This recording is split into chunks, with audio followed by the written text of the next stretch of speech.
to another episode of the Common Man's Take on Sports with Kevin and Quentin. All right, so today I want to unpack a couple of topics. However, first one I want to get into is the FIBA championship results. The U.S. got ousted in the third round, so they didn't even get a bronze medal. They left with nothing. Canada beat them out for the bronze. So USA teams got a lot of. They went on a 3-game losing streak at the last. They lost to Lithuania, they lost to Germany, and then they lost to Canada. So they lost 3 straight. They ended at 5-3. They got a lot of soul searching to do and a lot of things to work out for the Olympics next year. But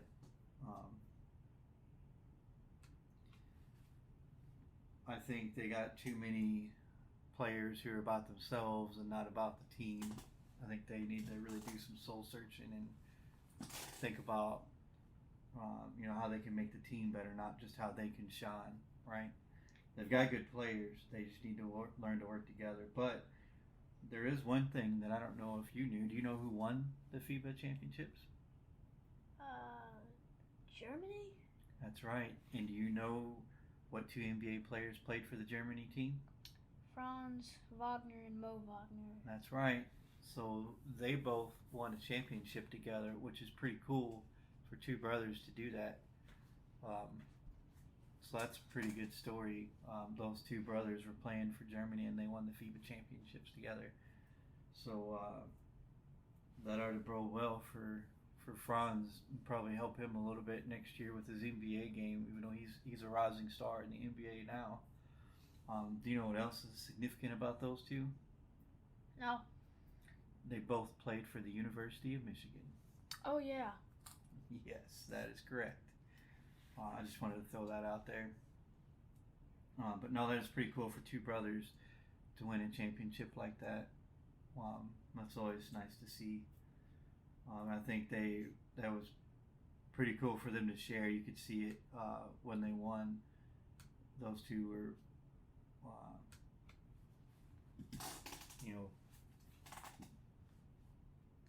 just kind of the way they embraced each other when they won. That was pretty cool. I'm sure their parents enjoyed watching them win a championship together also. So I just wanted to throw that out there. The USA team definitely has some soul searching to do. I know they were missing Paolo Banchero and Jaren Jackson Jr. there at the end, but that does not bode well for them for the Olympics next year. What do you think? Yeah, I do think they have some searching to do. I don't think they're fit for the Olympics next year, but they do need to do some searching.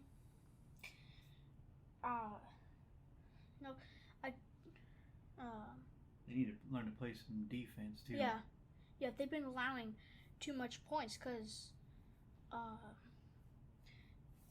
against all their opponents, they're not really playing defense because Germany tore them up. Mm-hmm. Lithuania with them not playing defense. Got after him too. Yeah. The only thing that helped them against Lithuania is they were able to keep up with them scoring for a little while, but they sure didn't play any defense against those dudes. Yeah. So yeah, that just further proves your point of no defense with Germany, and then again against Canada. Canada just kind of, and I know it was an overtime, but Canada almost won by 10 points in overtime because they were scoring and getting stops on the U.S., but the U.S. couldn't get stops on them. Yeah. Canada literally shot 51% from the floor and 45% from the 3-point line. Yeah, that's just proof of how they need to work on their defense. Yeah, for sure.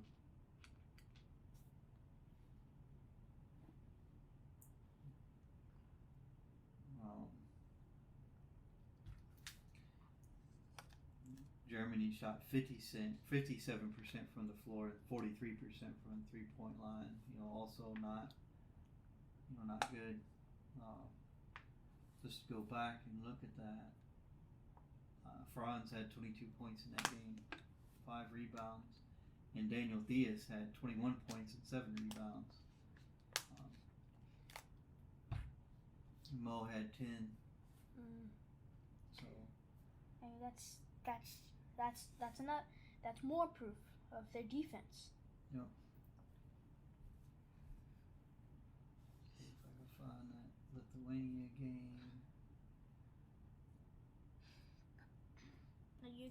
You can't just let a player get 22 points, and you can't just let 2 players get 20 points or more in just one game. That doesn't make any sense. Yeah, you got to definitely play some defense. The next subject I'd like to move on to is, Mr. Joe Burrow just signed his new contract right before the beginning of the season, and so he signed for $275 million, with $219 million of that guaranteed. He is now currently the highest paid player in the NFL. I think we've seen a trend here of it's an evolution in the NFL. We talked about it earlier when we talked about the NFL running backs and how their value has gone down. But with the value of the running backs going down, the value of quarterbacks has gone up, right? So now the quarterback is seeing the value that running backs were for so long, because for a long time you needed a good running back to win, but now you just need a good quarterback who can sling it around the field, right? And so you have your top 10 paid quarterbacks right now are all making a ton of money. Joe Burrow is set to make $55 million a year. Justin Herbert makes $52. Lamar Jackson just signed his contract this offseason. He's going to make $52 million a year. Jalen Hurts $51 million. Aaron Rodgers $50 million. Russell Wilson. Yeah, Russell Wilson $49 million. Kyler Murray $46.1 million. Deshaun Watson $46 million. Patrick Mahomes $45 million. Josh Allen $43 million. So, and all these quarterbacks deserve it. Their ratings are, when they signed the contracts, were, Joe was at 100.4, Herbert was at 96.2, Lamar 96.7, Jalen Hurts 92.2. Aaron Rodgers 103.6, Russell Wilson 102.2, Kyler Murray 92.5, Deshaun Watson, all were either 90 or above. So, they're definitely earning their pay. But one of the things that kind of makes me think, though, Joe Burrow just signed that contract, and then look at what happened to him and the Bengals today. We'll talk about some of those results in another podcast. We're not going to talk about the NFL results now, but what the Cleveland defense was able to do to him was, they basically shut him down. He couldn't do anything. Yeah, he couldn't do anything against them. Myles Garrett was getting all over him. That he couldn't do anything about the Cleveland defense. Yeah. And that's not all his fault. It's partly his offensive line, his running backs picking up blitzes, things of that nature. But we've definitely seen a shift in the NFL now where quarterbacks are the money makers. They're the ones that get the huge contracts. You see defensive players here and there get big contracts, but man, nothing like that. $55 million a year. So the NFL is definitely moving towards quarterback-driven league for sure, and it has been for a few years now. You got Bryce Young,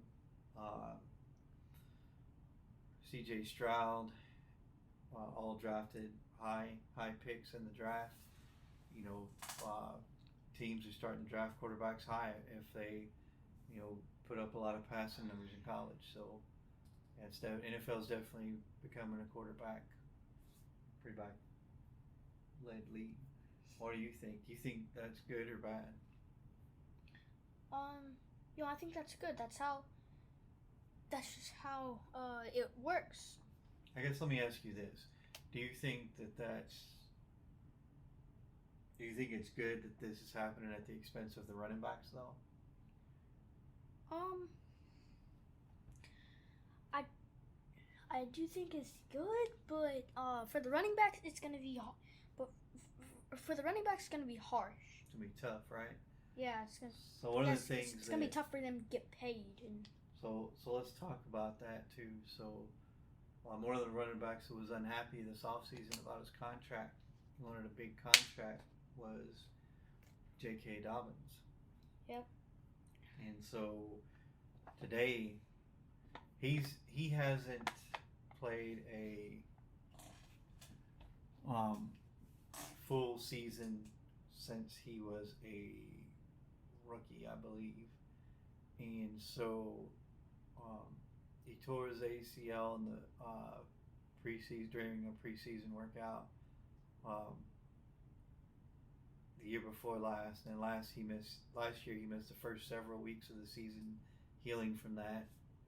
And then today, his first game, he's probably going to be out for a while again because they're pretty sure that he tore his Achilles. Yeah, they said that he was going to be out for the season. So I think that is the conundrum that running backs run into, is they are injured often, unfortunately. And so, you have running backs like J.K. Dobbins that hasn't played a full season. You have Dalvin Cook that's played one full season since he's been in the league since 2016. So it's hard, it's hard to pay those guys. They should be paid. They should be paid well because they obviously get a lot of touches. You look at the Christian McCaffreys, the Dalvin Cooks, the Saquon Barkleys. Those guys should be paid. They should be paid based off their touches because every one of those guys have touched that football 300 times or more a season, either being split out wide, carrying it between the tackles, whatever their team asks them to do. I think that there is a tier to running backs for sure, and so the top tier running backs should be paid well. And so I think when teams evaluate how they're paying running backs, they should definitely evaluate, what type of running back they are. Does that running back bring more to the team than just, for instance, look at Aaron Jones, right, for the Packers. Look what he did today. Not only did he have a good rushing day, but he was catching footballs, split in the slot or out wide, scoring touchdowns, right? So he's multifaceted. Those are the running backs that should be paid at a high clip. Nothing against a running back that's a straight run between the tackle kind of guy, but that's just not the way the NFL runs now, right? If you're going to have the quarterbacks slinging the ball around, then you got to have that running back who can line up in the slot, or even line up wide and run around and catch a football for the quarterback. That gives the quarterback one more target. Plus, you always get mismatches there, right? Linebackers are going to have trouble guarding a running back on a route. So, I definitely think that the NFL has definitely evolved. It's a quarterback-driven league.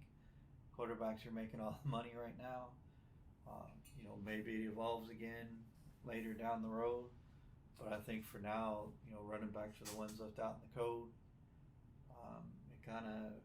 It's unfortunate for them, but that's just the way it is. What do you think? I do think that there are some type of running backs that could get paid, but I mean, like you said, pretty much the reason they're not really getting paid is because of the injuries. Like you said, Dalvin Cook has only played one full season since he's been in the league, 2016.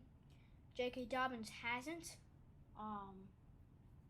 No, I mean, this is going to where the NFL is going to evolve into quarterbacks. But like you said, maybe later, maybe way later, they will evolve to something else. I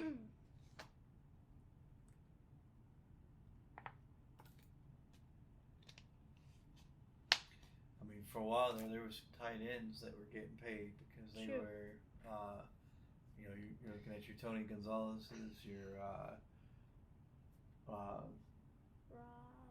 Rob Gronkowski.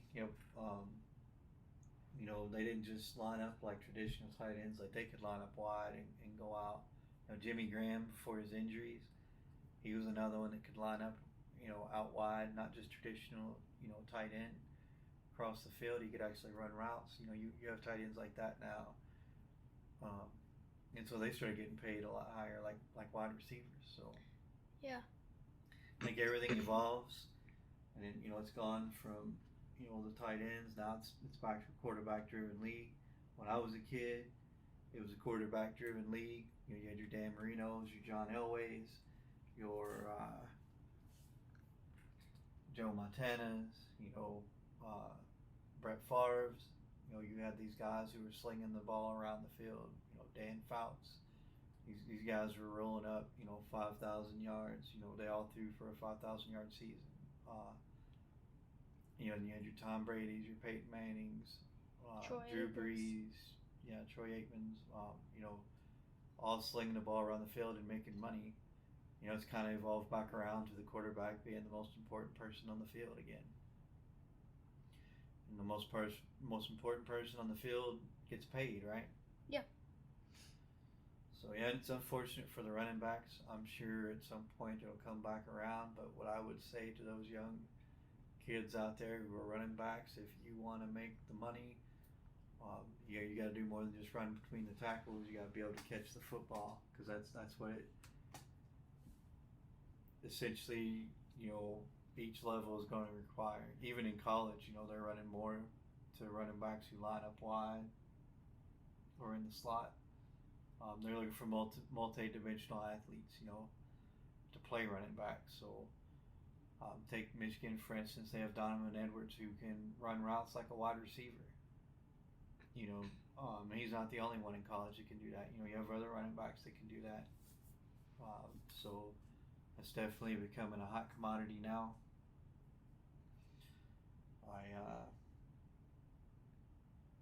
But my personal opinion, I think that those type of running backs should get paid. If you like a Najee Harris, if you touch the football 380 times a season, you should get paid like it. You shouldn't be not getting paid. It's ridiculous for a player to touch the ball 380 times, a season and not get paid like he's touching the ball 380 times a season. So I do believe there should be a tier to that based off, your production, right? Yeah. Because I feel like, a running back that's like a Christian McCaffrey or a Saquon Barkley or a Najee Harris, like you're just as important as that quarterback, right? Because you're that safety valve for that quarterback. Without you, that quarterback doesn't look so good, right? Because that's who he dumps it off to, and you get 5 or 10 yards out of it or more sometimes. So I think you should be paid like you're his safety valve. Yep. If that makes sense. Yeah. Yeah, I think receivers are pretty highly paid too, so they really don't have any complaints. The running backs are being devalued, and so for some, I can see why. Again, guys who are often injured, like Dalvin Cook and J.K. Dobbins and some of these other guys, I get it. Why are you going to pay a guy if he doesn't give you at least 16 games out of 17 a year, right? Yeah. How are you going to pay that guy big bucks?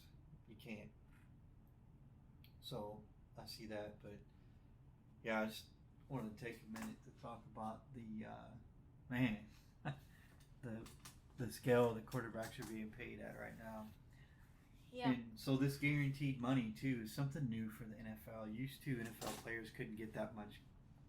For a while they couldn't even get guaranteed money, and then after that they couldn't get that much money guaranteed. Like that's Major League Baseball was like that, guaranteed money. The NBA was like that, guaranteed money.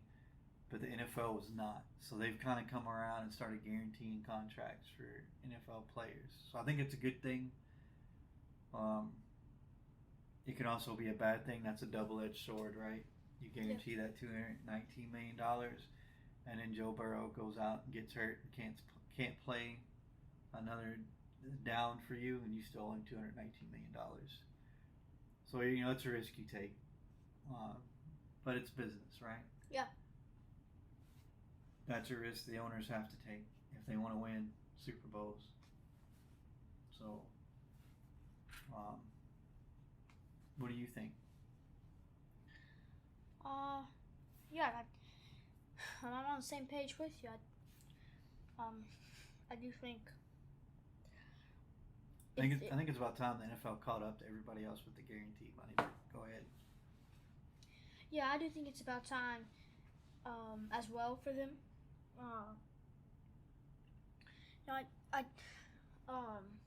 Some running backs could get paid high, but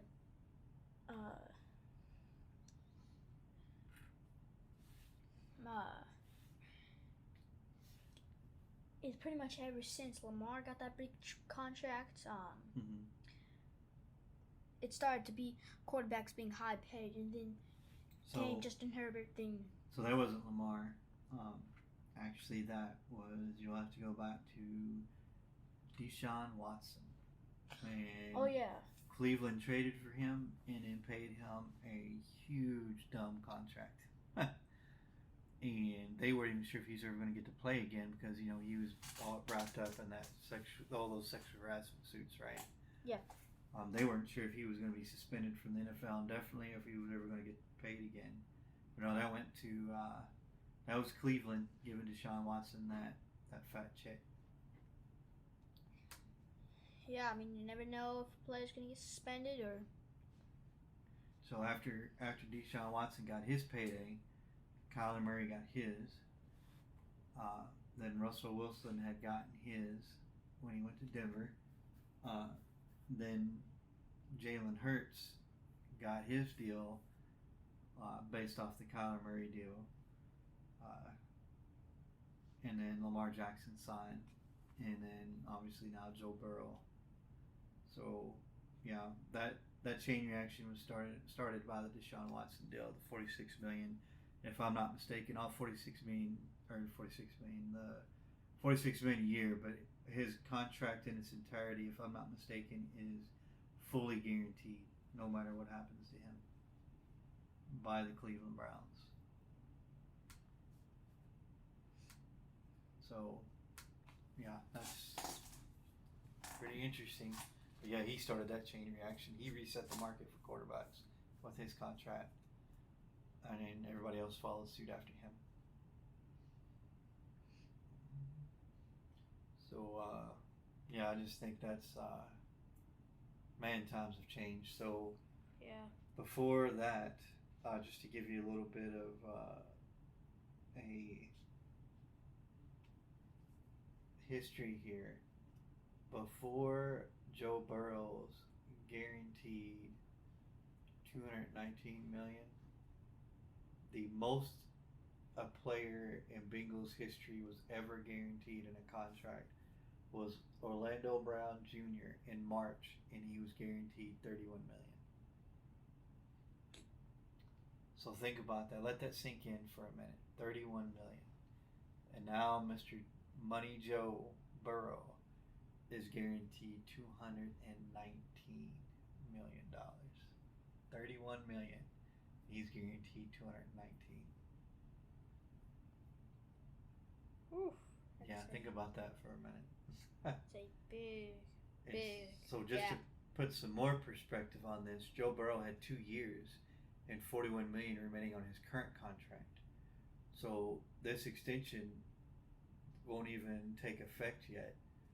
So with his 41 million left, and then the 275 million they just signed him to, the Bengals will now pay him $316 million over the next 7 years, starting this year. It's a lot of money. Yeah, it's a lot of money for just QB. It's also a lot of money to pay somebody when you got to build a team around them. There's the other problem. You got to keep your players and happy and pay them, but you also got to be able to pay people to play with them, right? Yeah. You got to be able to pay some of those defensive players, some of those offensive weapons that you give them. You got to be able to pay all those guys. So it's definitely interesting. I'm interested to see how the rest of that's going to play out. But after his game today, boy, he's got they got some fixing to do on that offensive line. Yep. After today's game. Otherwise, he won't. It'll almost seem like that contract's silly. On another note, Lamar Jackson had a pretty decent day today. He did Lamar Jackson things. Yep. Justin Herbert had a good day. All those Jalen Hurts had a good day. They're all earning their contract. Russell Wilson had an okay day. Yeah, Kyler Murray is out with injury. Deshaun Watson had a good day. And obviously Mahomes had a good day last Thursday. So, well, his stats were okay. He didn't have a good day. He walked out with a loss at home. But no, I just wanted to talk a little bit about the FIBA results and kind of how I'm a little disappointed in the U.S. And Steve Kerr. A little disappointed in Steve Kerr. Yeah, I'm a little disappointed as well. I don't think he made the moves that he should have with the roster. I don't think he played the right people together. I think he also has some searching to do with that team. But yeah, I was disappointed with the U.S.'s showing in the FIBA championships. And then I want to talk a little bit about the quarterback contracts recently and how the quarterbacks have been their value has gone up and the running backs value has gone down.